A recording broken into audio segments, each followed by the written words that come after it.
देखिए, मिल्कीपुर विधानसभा जहां अभी उपचुनाव होना है, मैं उसी विधानसभा से रहने वाला हूँ, अस्थायी रहने वाला हूँ। और मेरा घर परिवार वहीं रहता है, मैं वहीं का अस्थायी बासिंदा हूँ। अवधेश प्रसाद जी वहां से विधानसभा का चुनाव लड़ रहे थे। उस दौरान मैंने इनको बसपा छोड़ करके इनके साथ आए, समाजवादी पार्टी ज्वाइन किया और इनको चुनाव जिताने में विधानसभा का रात दिन जुटे रहे, तन मन धन से हर तरीके से इनका साथ दिया, इनकी मदद की और उनको अपने साथियों के साथ मिल करके विधायक बनाया। इन्होंने जब इनके साथ हम आए, जुड़े परिवार में इनके साथ समाजवादी में, तो इन्होंने बहुत सारे मेरे से आश्वासन दिए कि सूरज जी आप जो है हमारे साथ जुड़ोगे तो हम आपको बड़ा नेता बनाएंगे, मौका मिलेगा तो चुनाव लड़ाएंगे। मतलब ऐसे कई सारे वादे किए। हम भी इन पे भरोसा किया और इनके साथ लगातार डटे रहे। संयोग रहा कि कुछ साल बाद इनको जो है लोकसभा लड़ने का मौका मिल गया और उस दौरान हम इनके साथ तब भी जुटे रहे और इनसे पूछा माननीय सांसद अवधेश प्रसाद जी से कि अभी तो आप एमपी का चुनाव लड़ रहे हैं, यदि एमपी बन जाएंगे तो ये विधानसभा सीट जो है खाली हो जाएगी, तो उस समय क्या आप हमें मौका देंगे अगर आप सांसद बन गए तो? इन्होंने बड़े प्यार से हजारों बारी, मुझे सैकड़ों बारी बहुत लोगों के सामने कहा कि आप जो है वहां की तैयारी करते रहिए, अगर मैं सांसद बना तो मिल्कीपुर का जो उपचुनाव है वो आपको ही लड़ना रहेगा, आप तैयारी करके रखिए, सांसद बनेंगे तो आपको ही चुनाव वहां का लड़ना रहेगा क्योंकि आप वहां के स्थानीय रहने वाले हैं, आप लगातार मेरे साथ डटे हुए हैं। इसी भरोसे के साथ मैं इनके साथ डटा रहा। जिस दिन ये चुनाव जीत जाते हैं लोकसभा, फिर मैं इनके दर पे इनको जाता हूँ, इनका स्वागत करता हूँ, इनको मतलब जो है आशीर्वाद लेता हूँ और मैं पूछता हूँ कि माननीय मंत्री जी अभी तो आप सांसद बन चुके हैं, अब मैं जा रहा हूँ मिल्कीपुर का उपचुनाव की तैयारी करने के लिए, मुझे आशीर्वाद दीजिए। तो ये अपनी बात से मुकर जाते हैं और बोलते हैं कि जो टिकट है राष्ट्रीय अध्यक्ष जी जिसको देंगे आपको उनको चुनाव लड़ाना रहेगा।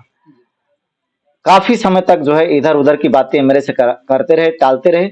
आखिरी में इन्होंने अपने लड़के, जिसका मिल्कीपुर की जनता या फैजाबाद के लोगों से कोई लेना देना नहीं, अजीत प्रसाद को जो है टिकट दिला देते हैं, जिससे समाजवादी पार्टी में भारी संख्या में जो लोग हैं रोष है, नाराज है उनसे, लोग वहां की जनता नाराज है, खास करके यादव वर्ग के भी लोग बुरी तरीके से नाराज हो गए। इनका टिकट बदलने के लिए बहुत भारी संख्या में लोग गए, लेकिन चूंकि ये मंत्री हैं, जो पार्टी का संगठन है वो इनसे काफी हद तक जुड़ा हुआ है, 45 साल के विधायक हैं, तो ये उन्हीं की जो बातें हैं, संगठन के चार चाटुकार हैं वो रखते हैं और जो वहां पे समाज में चल रहा वो सही चीजें बताते नहीं है। इसके बाद भी हम लोग एक आशा में बने रहे। इधर जो 9 सीटों का चुनाव हुआ, 9 में से 7 सीटें जो है समाजवादी पार्टी हार गई। इसको भी इन्होंने सबक नहीं लिया, तब भी जाकर के बोल रहे हैं कि ये 50,000 से अभी भी चुनाव अवधेश प्रसाद जी अपने लड़के को जिता ले जाएंगे। अवधेश प्रसाद जी अकेले जिताने की बात करते कि हम जिता लेंगे, जबकि वहां स्थितियां विपरीत है। 50,000 से चुनाव हार जाएंगे क्योंकि इनका वहां पे कोई लेना देना अजीत प्रसाद जी का विधानसभा के अंदर है नहीं। बिल्कुल इनके झूठे वादे थे, झूठे वादे, हर चीज झूठ बोल रहे हैं, झूठा झूठा सुनते थे। लेकिन जब मेरे साथ भी इन्होंने ऐसा कर दिया तो अभी थोड़ा यकीन हो रहा है कि सब गड़बड़ चल रहा है।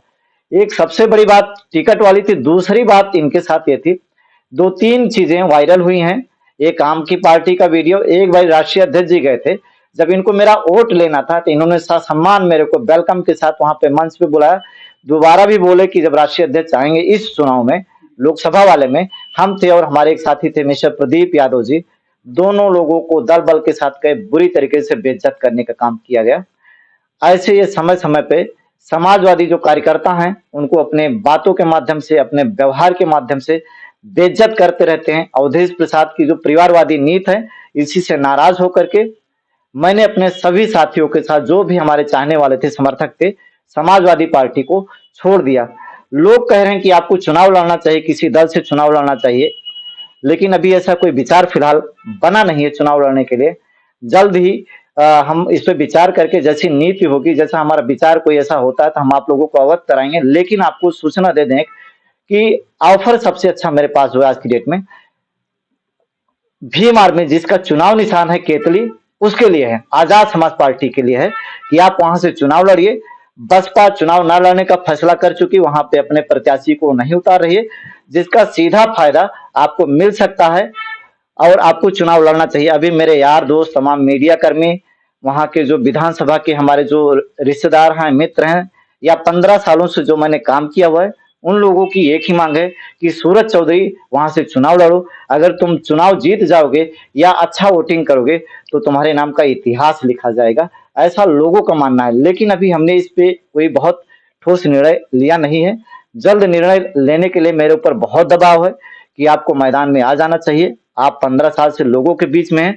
अन्य पार्टियों के, समाजवादी और बीजेपी के जो प्रत्याशी हैं वो सभी बाहरी हैं। आप वहीं ग्राम सभा के हो, इसीलिए आपको कोई ज्यादा परिचय नहीं बताना है। बसपा के कैंडिडेट आप रह चुके हो, समाजवादी में रनर कैंडिडेट के रूप में लगे रहे, आप मेहनत करते रहे, तो आपके पक्ष में युवाओं की बहुत अच्छी पकड़ है, लोग पहचान बनी हुई है आपकी। आपको चुनाव जरूर लड़ना चाहिए, लेकिन अभी हम तय नहीं कर पा रहे मुझे लड़ना है कि नहीं लड़ना है। हमें तो दिमाग में चल रहा है कि मुझे मिल्कीपुर के अपने साथियों के, मित्रों की, उनकी सेवा ही करना है। उनके साथ डट करके, जैसे शुरू से बचपन से लगे हुए हैं, वैसे लग करके काम करने की इच्छा है। अभी चुनाव लड़ने के लिए कोई फैसला हम कर नहीं पाए, लेकिन जल्दी ही हम आपको, अगर ऐसा कोई डिसीजन हमारी टीम लेती है तो हम आपको अवगत करा पाएंगे।